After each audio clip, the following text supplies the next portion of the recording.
Voyager 1, the farthest object human has ever launched into space, took a picture of the Earth. The Voyager 1 is still in operation, it weighs 722 kilograms, and NASA has built and launched. It's the Humanities Interstellar Envoys probe. It was launched on September 5, 1977, passing through Jupiter on March 5, 1979, and Saturn on November 12, 1980. Voyager 1 has sent a lot of data and photos and also the furthest from Earth. Carl Sagan, who was in charge of the Voyager project team at the time, wrote in his book, "I wanted to teach people that the Earth is nothing but a humble being floating in the vast universe," he said. With this intention, he ordered Voyager 1's camera to be turned toward Earth. There was a lot of opposition, such as looking at the Sun by mistake could cause serious damage. But eventually it was able to take the picture of the planets, including Earth. It's on February 14, 1990.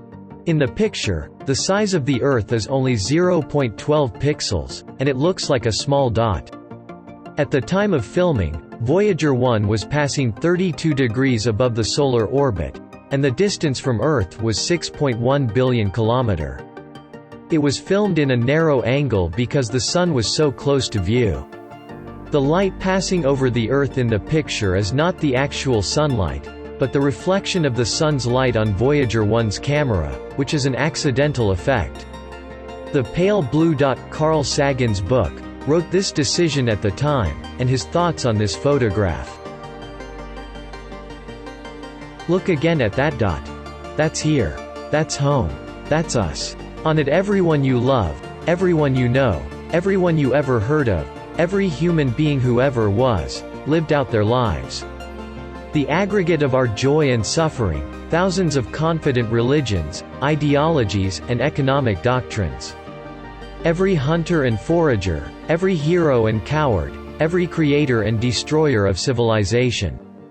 Every king and peasant, every young couple in love, every mother and father, hopeful child. Inventor and explorer, every teacher of morals, every corrupt politician. Every superstar, every supreme leader, every saint and sinner in the history of our species lived there, on a mote of dust suspended in a sunbeam. The Earth is a very small stage in a vast cosmic arena. Think of the rivers of blood spilled by all those generals and emperors so that, in glory and triumph, they could become the momentary masters of a fraction of a dot. Think of the endless cruelties visited by the inhabitants of one corner of this pixel on the scarcely distinguishable inhabitants of some other corner, how frequent their misunderstandings, how eager they are to kill one another, how fervent their hatreds. Our posturings, our imagined self-importance, the delusion that we have some privileged position in the universe, are challenged by this point of pale light. Our planet is a lonely speck in the great enveloping cosmic dark. In our obscurity, in all this vastness, there is no hint that help will come from elsewhere to save us from ourselves. The Earth is the only world known so far to harbor life. There is nowhere else, at least in the near future, to which our species could migrate. Visit. Yes. Settle, not yet. Like it or not, for the moment the Earth is where we make our stand. It has been said that astronomy is a humbling and character-building experience. There is perhaps no better demonstration of the folly of human conceits than this distant image of our tiny world.